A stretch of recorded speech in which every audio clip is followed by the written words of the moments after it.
জোর করে সম্পর্ক ধরে রাখার প্রয়োজন নেই। যে থাকার সে থাকবে, আর যে চলে যাওয়ার সে চলে যাবে। বিশ্বাস যতবার করেছি ততবার ঠকেছি। হ্যাঁ, এটাই সত্যি। আরে কেন এত কাঁদাও?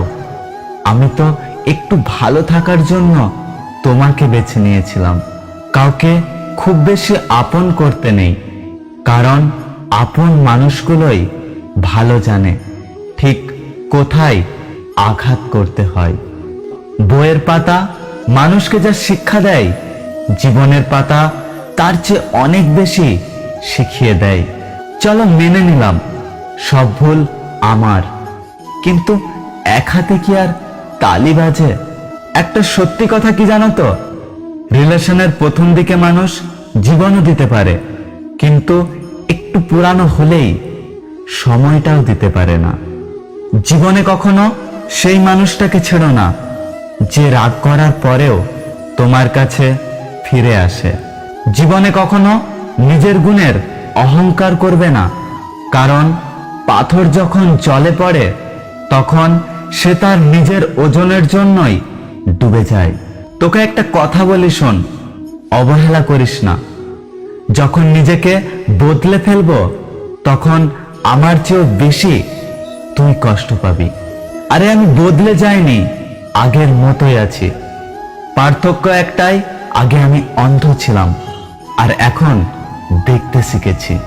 আরে 1000 টাকার কাপড় কিনেও রঙের গ্যারেন্টি পায় না, আর তোকে তো বিনা পয়সায় পেয়েছিলাম। রং বদলানোটা অস্বাভাবিক কিছু নয়। যে মাছের কাঁটা বেশি তার স্বাদও বেশি, আর যে ব্যক্তি সৎ বেশি তার জীবনে কষ্টও বেশি। ছোটবেলায় শিখেছি, তুমি কারো ক্ষতি না করলে কেউ তোমার ক্ষতি করবে না। বাস্তবে যা দেখছি, তুমি যার ভালো চাইবে সেই সবার আগে তোমার ক্ষতি করবে। এই পৃথিবীতে মন বোঝার চেয়ে ভুল বোঝা মানুষ অনেক বেশি। সময় খারাপ হলে অনেক কিছু খারাপ ঘটে, এমনকি যে তোমাকে সবচেয়ে ভালো বোঝে, ভালো জানে, সেও তোমার থেকে দূরে সরে যায়।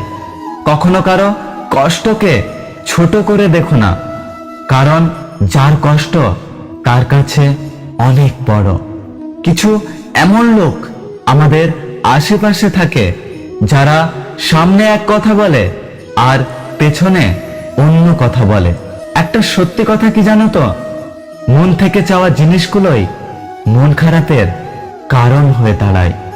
আসলে কোনো মানুষ আমাদের বন্ধু বা শত্রু হয়ে এই পৃথিবীতে আসে না। আমাদের ব্যবহার ও কথাবার্তায় মানুষকে বন্ধু বা শত্রু বানায়।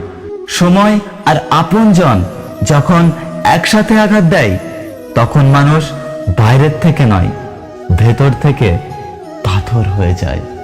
যদি ভিডিওটি ভালো লাগে ভিডিওটিতে একটু লাইক করবেন, কমেন্ট করে জানাবেন আপনার মতামত।